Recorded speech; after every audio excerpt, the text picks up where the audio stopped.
Rosaria Munda owes me therapy. Boom, straight out of the gate. Someone finally gets it. Books shouldn't just entertain. They should leave you needing professional help. That's hardly the most salient point. From the critical reception of Furysong, it's hyperbole, obviously, though the sheer volume of reported weeping is notable. Crying like a baby, sobbing, unable to control myself, weeping. Quite the visceral reaction to the conclusion of Munda's Aurelian cycle. Visceral. These people were broken. This isn't like your snoozefest analysis of iambic pentameter. This is raw human emotion, probably because, spoiler alert, the revolution they fought for basically just installed new management. Same crappy company. It's like Animal Farm, but with less talking pigs and more emotionally stunted dragon riders. A simplistic, yet not entirely inaccurate comparison now. The novel explores the cyclical nature of power and the inherent compromises.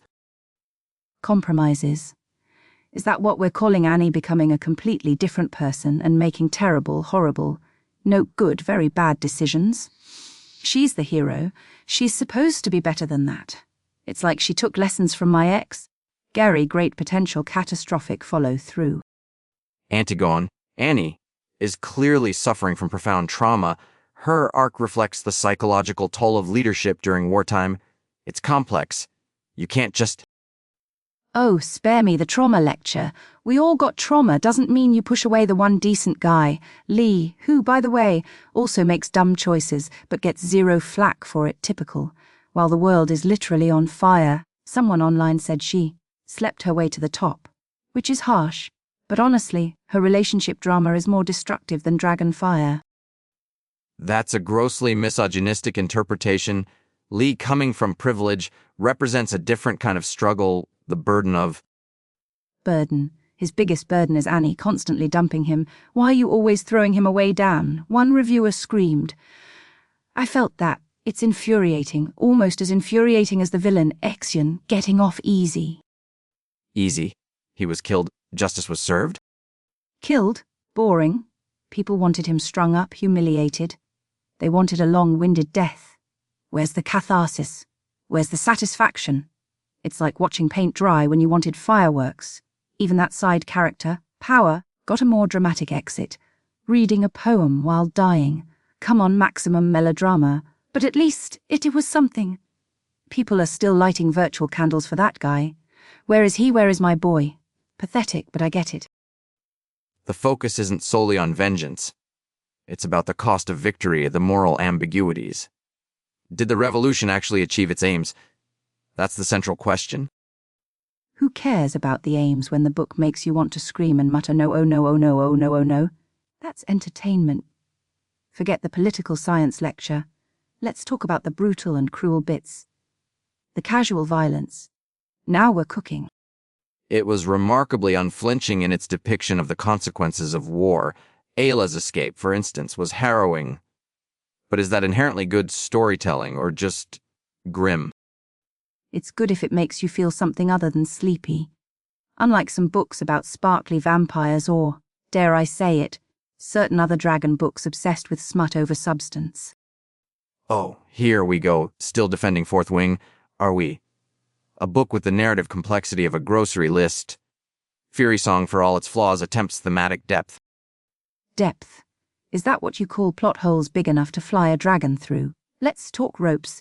How are they taking down fire, breathing dragons with harpoons and ropes? Is it magic rope? Did I miss the chapter on magically fire retardant hemp? It's dumber than Gary trying to fix the dishwasher. Perhaps an advanced polymer weave.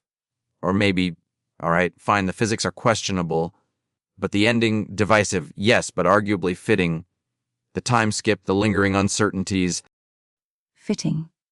It was rushed, loose ends everywhere. Annie and Lee are still doing their stupid dance. Just get together or don't. Make a decision. It's like the author got tired and just hit the eject button. I read a listener email. Cheryl from Chattanooga says the ending felt like the last season of Game of Thrones, but with more crying. See, people agree with me. Comparing it to Thrones is reductive. Munda crafted an emotionally resonant, if painful, conclusion. Some found it perfect. On 1,000 out of 10 no notes, but also so much pain. It evokes a powerful response. Powerful response.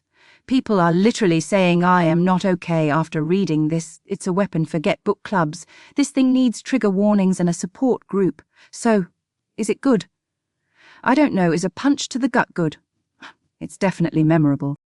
It's impactful, flawed, perhaps pacing issues in the final act, characters occasionally acting out of frustration rather than logic, but undeniably ambitious. Ambitious.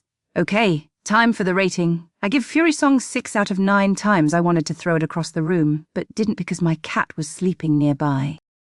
An absurd metric. I rate it 3.5 out of 5 existential crisis induced to. It achieves much of what it sets out to do despite the narrative turbulence you find so appealing. Turbulence is the point.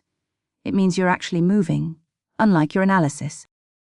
Join us next week, if you dare, when we tackle the controversial underground hit, My Hamster, My Comrade, a Memoir of Rodent Revolution. Sounds slightly less traumatizing, maybe. You've been listening to Heartbook Radio. Don't forget your therapy co-pay.